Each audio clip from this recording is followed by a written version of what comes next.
സഭയിൽ പ്രതിപക്ഷ നേതാവ് പിണറായി വിജയനെ അവഗണിക്കുന്നത് പോലെയാണ് CPM CPIയെ അവഗണിച്ചുകൊണ്ടിരിക്കുന്നത്. എല്ലാ കാലത്തും ഏതൊക്കെ വിഷയത്തിൽ അവർ ആവശ്യവുമായി മുന്നോട്ട് വരുന്നു അല്ലെങ്കിൽ അഭിപ്രായവുമായി മുന്നോട്ട് വരുന്നു അതൊന്നും മുഖവിലേക്ക് എടുക്കാതെ അതിനെ തള്ളിക്കളയുന്ന, അവരെ സ്വന്തം ഘടകകക്ഷിയാണെന്ന് അംഗീകരിക്കുക പോലും ചെയ്യാത്തൊരു രീതിയിലേക്കാണ് CPM പൊയ്ക്കൊണ്ടിരിക്കുന്നത്.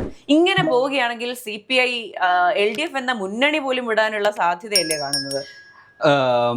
ഏകദേശം മുന്നണിയിൽ ഇപ്പോൾ അവർക്കുള്ള CPIക്കുള്ള വിശ്വാസ്യത മുഴുവൻ നഷ്ടപ്പെട്ട ഒരു സാഹചര്യമാണ്. അണികൾക്ക് മുഴുവൻ എതിർപ്പാണ് ഇപ്പോഴും. CPMന്റെ ആട്ടും തുപ്പും കേട്ട് എന്തുകൊണ്ട് ഈ ഒരു മുന്നണിയിൽ രണ്ടാം കക്ഷി അല്ലെങ്കിൽ മൂന്നാം കക്ഷി പോലെ തുടരുന്നു എന്ന് ഒരു അതൃപ്തി എല്ലാ പ്രവർത്തകർക്കും ഉണ്ട്. കാരണം മുഖ്യമന്ത്രിയിൽ നിന്ന് മാത്രമല്ല കേട്ടോ, അതായത് കൂടെയുള്ള CPM അല്ലെങ്കിൽ DYFI SFI പോലുള്ള ഘടകങ്ങളിൽ നിന്ന് അല്ലെങ്കിൽ ആ ഒരു സംഘടനകളിൽ നിന്ന് യഥാക്രമം CPI AYF ASF പോലുള്ള പ്രവർത്തകർ തികച്ചും അവഗണന നേരിടുന്നത് നമ്മൾ പലപ്പോഴായി കണ്ടിട്ടുണ്ട്.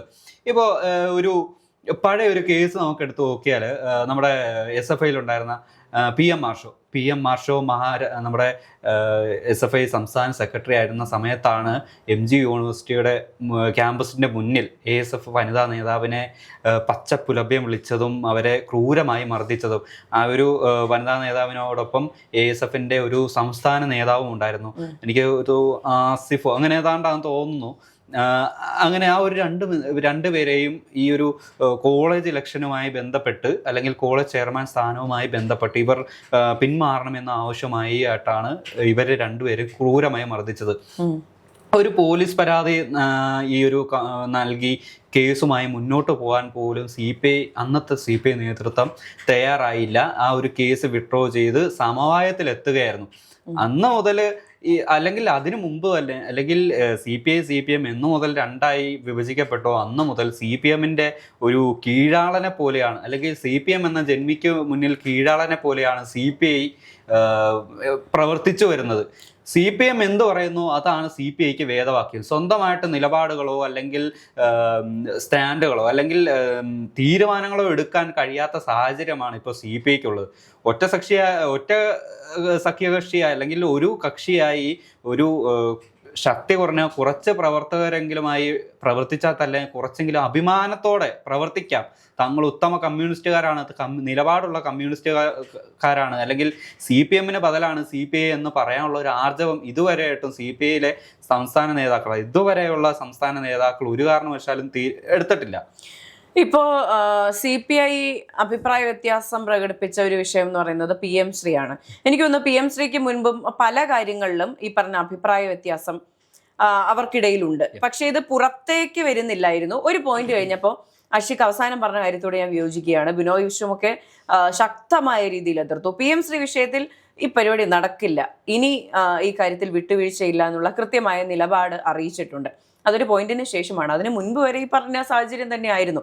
നമുക്കറിയാം നവകേരള സദസ്സിനെ പറ്റി നമ്മൾ ചിന്തിക്കുകയാണെങ്കിൽ അത് ഇടതുപക്ഷം ചെയ്ത പരിപാടി എന്നുള്ള നിലയിലാണ് നമ്മൾ ഓർക്കുക. പക്ഷേ CPIക്ക് ഈ നവകേരള സദസ്സ് നടത്തിയതിനോട് എതിർപ്പുണ്ടായിരുന്നു. നവകേരള സദസ്സ് ഒരു ആഡംബര പരിപാടിയാണെന്നും അത് ജനങ്ങൾക്കിടയിൽ ഒരു മോശം ഇമ്പാക്റ്റ് ഉണ്ടാക്കുമെന്ന അഭിപ്രായം CPI കൃത്യമായി തന്നെ പറഞ്ഞിട്ടുണ്ട്. അതുപോലെ തന്നെ പാലക്കാട് സഹകരണ ബാങ്കിലെ എന്ന വിഷയത്തിൽ അങ്ങനെ കുറേ വിഷയങ്ങളിൽ CPI നിലപാട് അറിയിച്ചിട്ടുണ്ടെങ്കിൽ പോലും അവരെ മൈൻഡ് ചെയ്യാത്തൊരു സാഹചര്യമുണ്ട്. ഇനി അറിയാത്തൊരു കാര്യം, സിൽവർ ലൈൻ പദ്ധതിയെ നേരിട്ട് CPI എതിർത്തിട്ടില്ല. ഇപ്പോൾ PM ശ്രീ വിഷയത്തിൽ എതിർപ്പ് അറിയിക്കുന്നത് പോലെ അല്ലെങ്കിൽ അതിനുശേഷം പല വിഷയങ്ങളിലും ഇപ്പോൾ പാർട്ടിക്ക് തെറ്റുപറ്റിയെന്നും പിണറായിക്ക് തെറ്റുപറ്റിയെന്നും പറയുന്നത് പോലെ വലിയൊരു നിലപാടെന്ന് പറഞ്ഞിട്ടില്ല എങ്കിൽ പോലും സിൽവർ ലൈൻ വിഷയത്തിൽ പാരിസ്ഥിതിക പ്രശ്നങ്ങളുണ്ട് എന്നുള്ള കാര്യം CPI കൃത്യമായി അറിയിച്ചിട്ടുണ്ട്. എനിക്ക് തോന്നുന്നു വർഷങ്ങളായി സ്വന്തം ഘടകകക്ഷി വന്ന് അതൃപ്തി അറിയിക്കുന്നു, മൈൻഡ് ചെയ്യാതിരിക്കുമ്പോൾ അവർ മിണ്ടാതിരിക്കുന്നു. അങ്ങനെ കണ്ടീഷൻഡായി പോയൊരു പാർട്ടിയാണ് CPM എന്ന് ഞാൻ വിശ്വസിക്കുന്നു. അവർ ഒരു പരിധിക്കപ്പുറത്തേക്ക് പ്രതിഷേധിക്കുകയോ അല്ലെങ്കിൽ എന്തെങ്കിലും ബുദ്ധിമുട്ടുകളുമായി വരികയോ ചെയ്യില്ല എന്ന് വിശ്വസിച്ചിരുന്ന ഒരു സമയം കഴിഞ്ഞിരിക്കുന്നു CPMനെ സംബന്ധിച്ച്. CPI ഇനി മിണ്ടാതിരിക്കുമെന്ന് എനിക്ക് തോന്നുന്നില്ല. പല വിഷയങ്ങളിലും ഇപ്പോൾ ലോക്സഭാ തെരഞ്ഞെടുപ്പ്, നിയമസഭാ തെരഞ്ഞെടുപ്പ്, അതുപോലെ തന്നെ ത്രിതല പഞ്ചായത്ത് തെരഞ്ഞെടുപ്പ്, ഇതിലെല്ലാം ഉണ്ടായ സ്ഥാനാർത്ഥി നിർണയം എല്ലാം പാളിപ്പോയി എന്ന് CPI കൃത്യമായി പറയുകയാണ്. ഇപ്പോൾ CPIയുടെ കാര്യം എടുത്തു നോക്കുകയാണെങ്കിൽ അവർക്ക് ആകെ കിട്ടിയ സീറ്റുകളിൽ നിന്ന് എത്ര ശതമാനമാണ് അവർ വിജയിച്ച് കയറിയതെന്ന് നമുക്കറിയാവുന്നതാണ്. അതിൽ ഇരട്ടിയും സീറ്റുകൾ നേടിയ CPM എത്ര സീറ്റാണ് നേടാൻ സാധിച്ചത്, എത്ര സീറ്റുകളിലാണ് വിജയിക്കാൻ സാധിച്ചത്. അതുപോലെ തന്നെ നമ്മൾ ഇടതുപക്ഷത്തെ വിമർശിക്കുമ്പോൾ CPM എന്ന പാർട്ടിക്ക് വലിയ രീതിയിലുള്ള മൂല്യച്യുതി സംഭവിച്ചിട്ടുണ്ട്.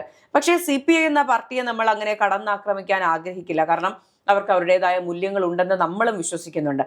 ഇപ്പോൾ ഏത് രാഷ്ട്രീയ പാർട്ടിയിൽ വിശ്വസിക്കുന്ന രാഷ്ട്രീയ അനുയായി ആണെങ്കിൽ പോലും CPI എന്ന പാർട്ടിയോട് ഒരു ബഹുമാനമുള്ളത് അവരുടെ മൂല്യങ്ങളിൽ നിന്ന് തന്നെയാണ്, അവരെടുക്കുന്ന നിലപാടുകളിൽ നിന്നാണ്. അപ്പോൾ എൻ്റെ ഒരു അഭിപ്രായത്തിൽ ഇപ്പോഴത്തെ റിയൽ കമ്മ്യൂണിസ്റ്റുകൾ എന്ന് പറയുന്നത് CPM ഇല്ല. ആ കോക്കസ് ഗ്രൂപ്പ് നശിപ്പിച്ച് കളഞ്ഞിരിക്കുന്നു CPM എന്ന പാർട്ടിയെ. അപ്പോൾ CPI ആണ് ഇനി കമ്മ്യൂണിസ്റ്റുകാരുടെ ആശയം മുന്നോട്ട് കൊണ്ടുപോകാൻ ബാക്കിയുള്ള പാർട്ടി എന്ന് പറയുന്നത്. അപ്പോൾ ഈ തണലിൽ കഴിയുന്ന ഒരു ചെടിയായി മാറാതെ സ്വന്തമായി വിരിഞ്ഞു നിൽക്കുക തന്നെയാണ് ഉത്തമം എന്നാണ് ഈ ഘട്ടത്തിൽ പറയാൻ സാധിക്കുക.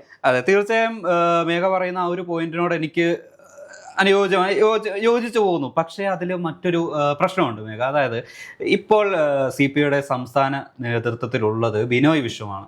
ഈ ബിനോയ് വിശ്വം ഇതുവരെ CPIക്കെതിരെ അല്ലെങ്കിൽ CPMന്റെ നയത്തിനെതിരെ ഒരു തൻ്റെതായിട്ടുള്ള ഒരു ഉറച്ച തീരുമാനം, അതായത് അതങ്ങനെ ചെയ്യരുതായിരുന്നു എന്ന് പരസ്യമായി സംസാരിക്കാൻ തയ്യാറായിട്ടുണ്ടോ?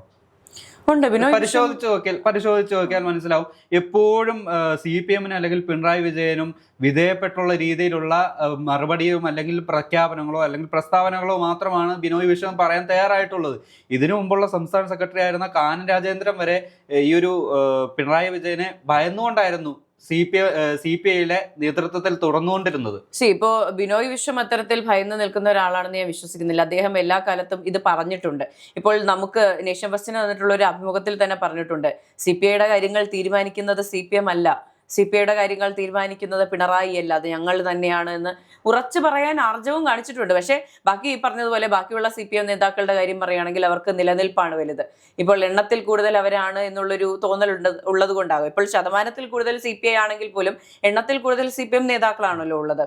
അപ്പോൾ അവർക്കിടയിൽ നിലനിന്ന് പോകണമെങ്കിൽ സ്വന്തം ആശയം വ്യക്തമായി പറയുന്നതിൽ ബുദ്ധിമുട്ടുണ്ടാകും. അതൊക്കെ വെച്ച് നോക്കുമ്പോൾ നമ്മുടെ UDFിലുള്ള മുസ്ലിം ലീഗിന്റെ RSP ഒക്കെ നോക്കുമ്പോൾ ബഹുമാനം തോന്നും. അഭിപ്രായ വ്യത്യാസമുണ്ടോ? ഉണ്ട്. മുസ്ലിം ലീഗിന് ഈ പറഞ്ഞ മദ്യനയത്തിനെതിരെ ശക്തമായ പ്രതിഷേധമുണ്ട്. PM ശ്രീക്കെതിരെ നല്ല ശക്തമായ പ്രതിഷേധമുണ്ട്. അതവർ ശക്തമായി രേഖപ്പെടുത്തുന്നുമുണ്ട്. അപ്പോൾ CPI ഇനിയെങ്കിലും ചെയ്യേണ്ട ഒരു കാര്യം എന്ന് പറയുന്നത് ഈ പറഞ്ഞ നിങ്ങളുടെ പാർട്ടിയിൽ ഇനിയെങ്കിലും വിശ്വസിക്കുന്ന ആൾക്കാർക്ക് ആ റെസ്പെക്റ്റ് കൊടുക്കുക എന്നുള്ളതാണ്. അപ്പോൾ നിങ്ങളുടെ പാർട്ടിയിൽ ഇപ്പോഴും വിശ്വസിക്കുന്ന, പ്രത്യയശാസ്ത്രത്തിൽ വിശ്വസിക്കുന്ന ആളുകളെ ഇനിയെങ്കിലും നിരാശരാക്കാതിരിക്കുക. ഇപ്പോ പലർക്കും ഈ പറഞ്ഞതുപോലെ ആഷിക്ക് പറഞ്ഞില്ലേ, ബിനോയ് വിശ്വം പലപ്പോഴും മൗനം അവലംബിക്കുന്നു എന്ന് പറയുമ്പോൾ എക്സ്പെക്ടേഷൻസിനടുത്ത് പ്രതികരിക്കുന്നില്ല എന്നുള്ള തോന്നലാണത്.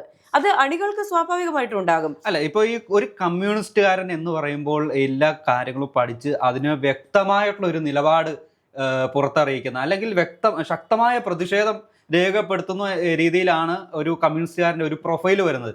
അതുപോലുള്ള ഒരു ആർജവം അല്ലെങ്കിൽ അത് ആ ഒരു ബിനോയ് വിശ്വത്തിൻ്റെ വാക്കുകൾക്ക് അത്രയേറെ മൂർച്ചകളില്ല എന്നാണ് ഇപ്പോൾ സാധാരണ അണികൾ തൊട്ട് പൊതുജനങ്ങൾ വരെ പറയുന്നത്. അതുകൊണ്ട് തന്നെയാണ് പറയുന്നത് ഈ പിണറായി വിജയനെ ഭയന്നാണ് ബിനോയ് വിശ്വം ഇപ്പോഴും CPIയുടെ നേതൃത്വത്തിൽ തുടരുന്നത് എന്ന് പറയുന്നത്.